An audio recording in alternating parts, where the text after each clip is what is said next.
Are you getting beat up by the real estate market in Calgary? Are you getting frustrated with the endless bidding wars and constantly competing with other buyers nonstop?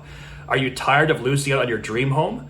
Let's face it, if you lose out in a multiple offer situation, it can be heartbreaking, and I've even seen buyers cancel their buying plans because of it. If you find yourself in this situation, or you'd like to come out on top, you're going to want to stick around because I will give you my top 16 tips to make your offer stand out so you can secure your dream home. My name is Ryan Gillard. I'm a local realtor here in Calgary with Real Broker, and this video is all about how to win in a multiple offer situation. And if you're buying or selling in Calgary and you can use some help, I would love to help you out. So please reach out. All my information can be found in the written description below. You can call me, text me, email, comment. You can check out my website. I'm easy to get a hold of, and I would love to help you out. So let's get into it. Okay, here are my top tips to make your offer stand out. So point number one, first things first, is you're gonna wanna get a mortgage pre-approval. This sounds very obvious, but you'd be surprised at how many buyers don't do this, and you'd be equally shocked at how poor of a job a lot of lenders do with this as well. Sometimes they don't even pull the client's credit, which is surprising to me, and this is why a lot of transactions fall apart. So you're gonna wanna do this, and I would hire like a good mortgage broker. If you need some help with this, please reach out. I know a lot of good mortgage brokers. I wouldn't deal with the bank just because they have weird hours. If you call up, they're never available. So definitely use a mortgage broker, and you're gonna want them to pull your credit, just so there's no surprises. Have all of your income, your debts, all your tax documents. If you're self-employed, have your notice of assessments ready, bank statements, anything like that to make the process as simple as possible. And if you can, get a letter from the lender saying that you're approved to this level or this limit. That can help you out when you're in a competing offer situation, because most of the time buyers don't send this in. So it can make your offer stand out if you have some kind of letter from the lender. Okay, point number two, work with a full-time realtor like myself. Now this might sound very self-serving, as I am a full-time realtor, but if you think about it, when the market is this hot, it's very scrambly, and if you're a buyer and you're inquiring about a property with your agent and they're working somewhere else, or they're like half retired and are not answering their phone, you might lose out. Again, it's a very scrambly market. You have to drop what you're doing to see the home or to video it for the buyer if they're out of town. And if you're the buyer, you're going to want to see it as soon as it comes on the market and be decisive. If you like the home, make an offer like right then and there versus thinking about it for far too long. You just have to be really on the ball in this market to secure a property. And point number three, don't shop right to your approval limit in this type of market. Like for example, if your lender says you're good for $500,000, a lot of buyers will be looking right at $500,000, or even some like above that, like $525,000, assuming that it gets, they can buy it for a bit less. In a normal market, that's okay. But in this type of market, if it's listed for $500,000, I've seen homes sell $150,000 over list price. So it's kind of crazy. So I would be looking at say $450,000, assuming it gets driven up to $500,000. If you're going right to your limit, there's a good chance that you're going to be frustrated and lose out quite often. Okay, point number four, let's talk about pricing. So the way that I would look at it is offer high enough that you don't have regrets if someone offers a little bit more and you lost out. Like say for example that you offered $525,000 for a property and it eventually sold for $550,000, but you were okay up to say like $560,000. You might have regrets if you lost out in that situation. So offer high enough that you're not pissed off, but don't offer so high that you are pissed off. There's a fine line. Like you don't want to be offering so much that you feel like you got taken advantage of, but you don't want to have regrets if you lose out over like $30,000, $40,000. Now, in terms of pricing, you're going to want to look at like what has sold that's comparable, like in the last like month, if you can. Look in the same neighborhood. If you're looking at condos, hopefully look in the same building and kind of project up where the prices are likely to go. And don't look so much at active listings. You can list a home at any price. There are still expired listings in this market, so you can overprice a property. So don't look so much at actives, look at the solds and kind of project up. And it's tough. Like there are buyers coming from Toronto looking at Calgary saying $600,000, that's nothing. That same home in Toronto would cost like $2.5 million. And some of these buyers are okay if they're $100,000 over list price. So, again, it's tough to secure these properties, but again, offer as high as you can that you don't have to regrets if you don't get it. Point number five, let's talk about conditions and terms. So in this crazy market, if you really want to win over the seller, obviously offer the highest price and have no conditions, an unconditional offer. You do see it quite often. And it's risky, and not everyone can do this, but there are some things that you can do to have your offer stand out with conditions. So in Calgary, during a normal market, the conditional period is usually like 10 business days. And the most common conditions that you see are a financing condition, home inspection, the sale of a buyer's property, and condo documents. Those are the four, the main ones that you do see. And we'll touch on the terms later on. So in terms of financing, what you can do, again, you want to be in contact with your mortgage broker and ask them straight up, if I write an offer today, how many days do you need to go from pre-approval to firm approval? And I have it sometimes where it's like, yeah, give me like 5 days and you're good to go. If there are two identical offers that come in and one of them has conditions for 2 weeks and one of them has like a financing period for like 5 days, that seller is going to go with the one with the shorter condition timeline. It's common sense. So if you know that you're a strong buyer, that you have good income, you have no debts, you have good credit score, you can almost just get away with having a home inspection condition and keeping the financing out of it. It is risky, but if you know that you're a strong buyer, you might be better off just having the home inspection if you're competing with other people. Again, in a normal market, it's better to have everything in there in terms of conditions. But again, if you are competing, you want to make your offer stand out and make the seller pick yours. That's one option that you could do. Okay, let's touch on the home inspection. And there are some things that you can do to make your offer stand out. So in Calgary, it's very common that an offer comes in and it has both a financing condition and a home inspection condition, and the deadline might be, say, 10 business days. What the buyer usually does is wait until the very last minute to do the home inspection because they don't want to spend the $500 to do it and then have the financing not approved. So that does make some sense to me. But if you are in talks with your mortgage broker before you start this process, you should have a good idea if you're going to be approved or not. So what I would recommend to make your offer stand out is to make your home inspection deadline like 3 business days, then have the financing condition like 5 to 10 business days or whatever it is. This shows the seller that you're serious, because what happens is that the buyer waits to the very last minute and then they might cancel the transaction like 2 weeks down the road because of like silly things like the furnace needs to be serviced or GFCI plugs. You get all sorts of weird things come up in a home inspection, and sometimes the buyer makes a bigger deal of them than what they actually are. And so if you can show the seller that you mean business and that you're going to be done with the home inspection within a few days, that can make them pick your offer, even if another offer is slightly higher, but they have a longer condition timeline. So it can make your offer stand out. Let's briefly touch on condos now. So it's not as common to be in a bidding war for a condo in Calgary, but it is happening more and more as the inventory declines and the interest rates go up. It's pushing buyers into lower price ranges, which many condos are in. So we are seeing them more and more. And if I was in a bidding war for a condo, the first thing that I would do is I would check out the building itself and I would look and see if there's a lot of successful sales. That gives you a clue that the building is actually in pretty good standing. But if there are lots of active listings that aren't selling, that's also a clue that there's potential issues with the building itself.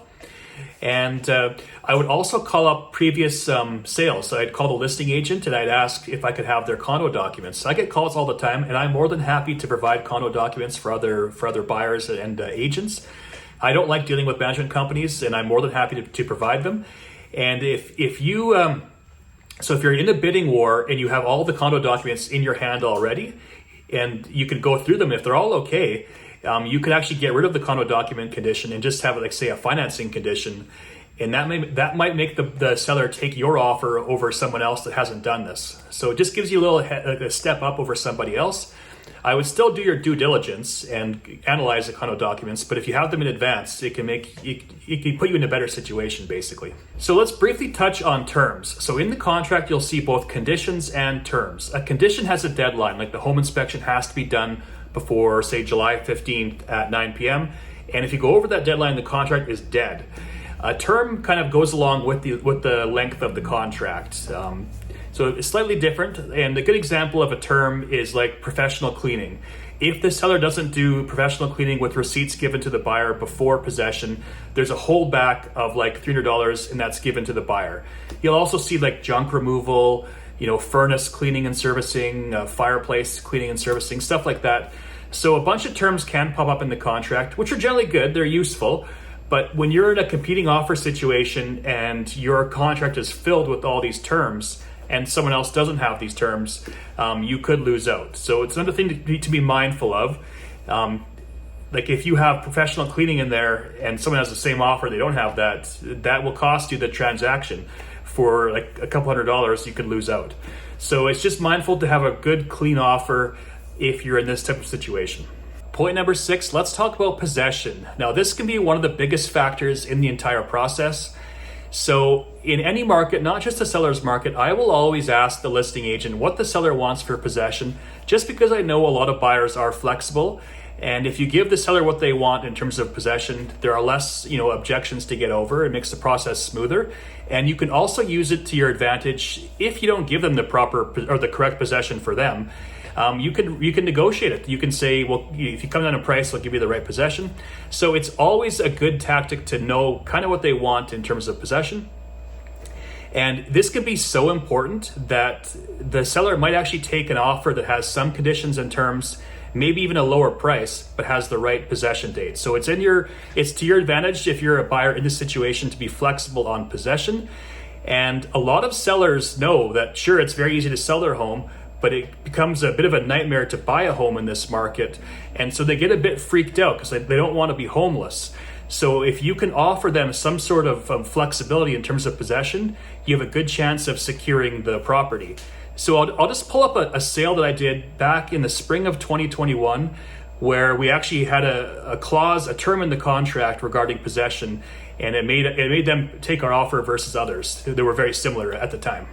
Okay, so I pulled up the purchase contract here, and I'll just show you what we did to secure this transaction for the buyer. So at the time, again, I think it was the spring of 2021 in Mackenzie Town, there were about 3 or 4 offers, and I seem to recall they were all quite similar. So the way that we actually won the seller over is we gave them very flexible possession. So here's the actual contract. In this section right here is where the specific possession date would go. So we left it blank. And then in the terms section, if we scroll down here, we wrote the possession date to be decided by the seller at their discretion. The possession date must be between April 1st and July 1st, 2021. So a good chunk of time. The seller will notify the buyer in writing with an amendment to this contract to change the possession date and also give the buyer at least 20 days notice. By being flexible, this is how we won this transaction. So there are things like this that you can do. And we might not have been the highest price, but we had the most flexible possession. So it's a good tactic to be very flexible on possession. Point number 7 is the deposit. So the common practice in Calgary is that the deposit is due within 2 to 3 business days from the offer being accepted. Now, a lot of listing agents will tell you a lot of transactions fall apart in this market before the deposit is even received. It's a very scrambly market. Lots of buyers are making offers without seeing the property, or they're rushing into it, trying to secure the home before someone else does. And they don't really think it through. And then like 2 days goes by and they just send you a non-waiver, or the financing fell through, and they crater the transaction. And it can ruin the busiest time of the listing, which is the first few days. So I think it should almost be criminal, but this is what happens in this crazy market. And so what you can do if you are a buyer and you're really serious about a property is, first things first, you could write a bigger deposit. Again, if there are 2 offers, they're very similar, one has a big deposit and one doesn't, the seller will go for the bigger one. So a bigger deposit, and you can also deliver the deposit like the first day, like the day the offer is accepted. If time allows. Like sometimes you're negotiating in the evening, but if you're negotiating during the daytime, it takes 10 minutes to go to the bank and get a bank draft. If you deliver that deposit the first day versus another offer has it, 5 days from now, that gives that buyer 5 days to think it through, or to have their family and friends talk them out of it, versus someone that has the deposit in hand ready to give to the seller on the first day the offer is accepted. So it's just a subtle thing that might make your offer a little better than someone else's offer. Point number 8, consider writing a backup offer. Now, not all sellers or listing agents will be okay with this because it is extra work, but it can be a good idea. And this literally just happened to me last week. So I listed a townhouse for sale in Airdrie last week. We had 2 offers, and the first offer, the buyer just failed to deliver the deposit. A couple days went by, and I followed up with them. Hey, what's happening with the deposit? They just changed their mind, and they didn't even tell anybody. They just decided they didn't want any more, and they just backed out. So we actually accepted a backup offer because we know that so many transactions fall apart. So right away, as soon as that non-waiver is sent to me, the next backup offer is automatically in play. So it can be just an idea to think about. If you really like a property, submit a backup offer because so many transactions do fall apart in this market. Point number 9, consider writing a letter to the seller along with your offer. So what I mean by this is you send the offer in and you have a letter explaining yourself, your situation, why you love the property. Maybe your kids love their backyard or their swing set, something along those lines that kind of differentiates you from other buyers. This doesn't work for me. I'm kind of like a black and white, price, possession, terms, conditions. But there are some people out there that are very amiable, that are like people pleasers, and it might win them over if you kind of talk about yourself and why you love their property. It doesn't always work, but it might be something that just differentiates your offer. Point number 10 is the bully offer. So here's the scenario. You list a property for sale, say it goes live on like a Thursday. You want showings Friday, Saturday, Sunday, and look at offers on a Monday. Somebody views the property on say Friday.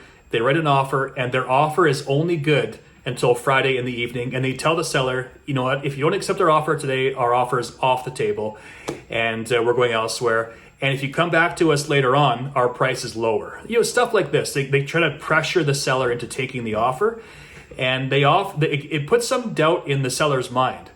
And what also happens, this process can be overwhelming for sellers if they're living in the home and it's like 3 days of nonstop showings and all these offers.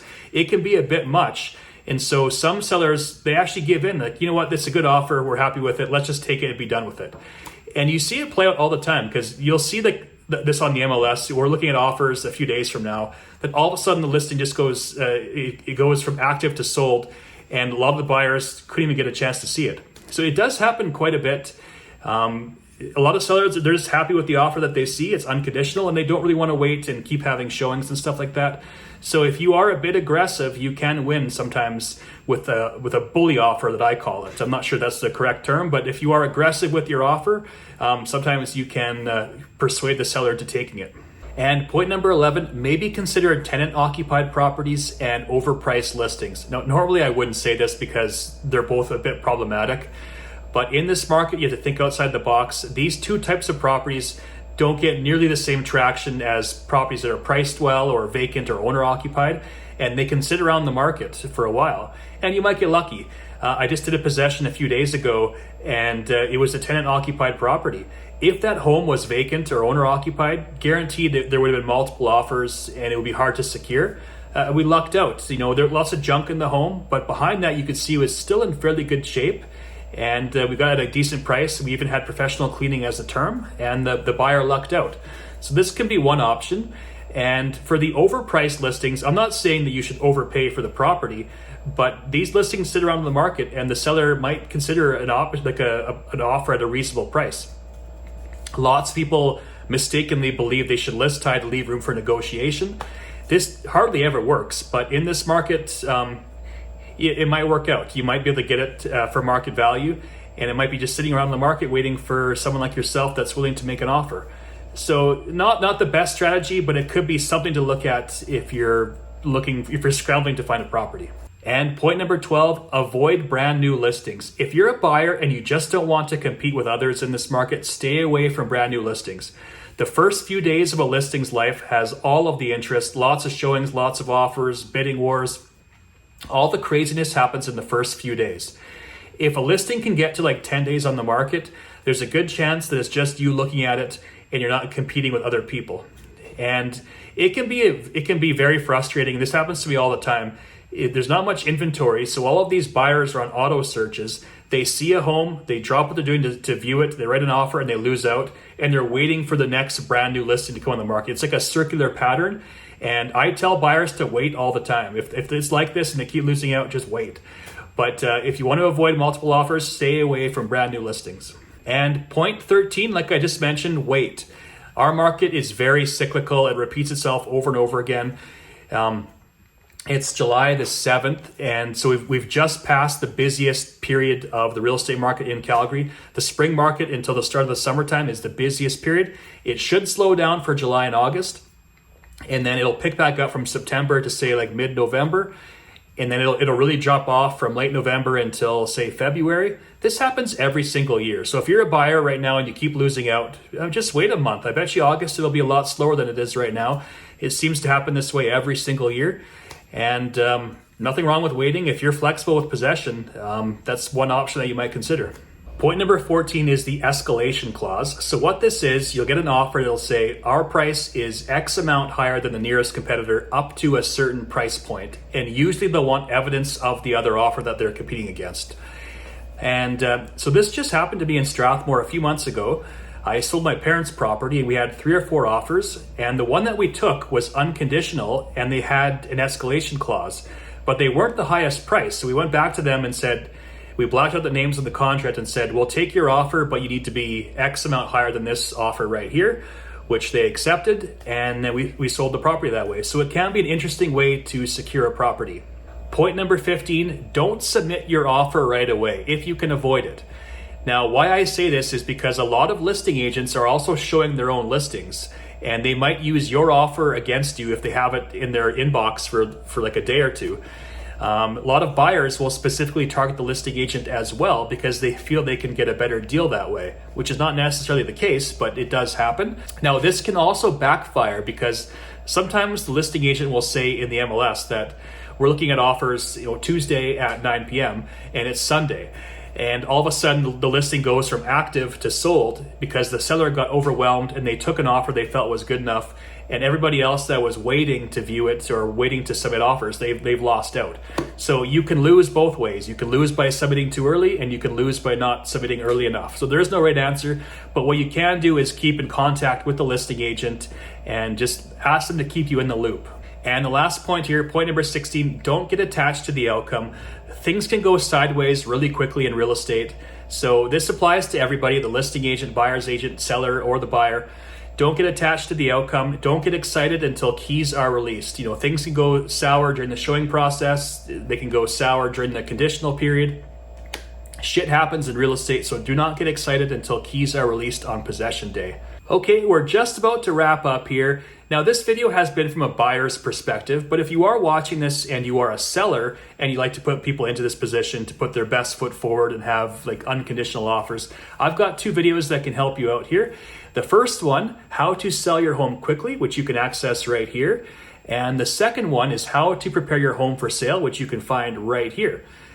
Again, my name is Ryan Gillard with Real Broker, a local realtor here in Calgary. Thank you so much for watching. And again, I would love to help you out. So if you are watching this and you could use some help, feel free to call, text, email, or comment. I will get it and get back to you. Thanks again for watching and have a great day.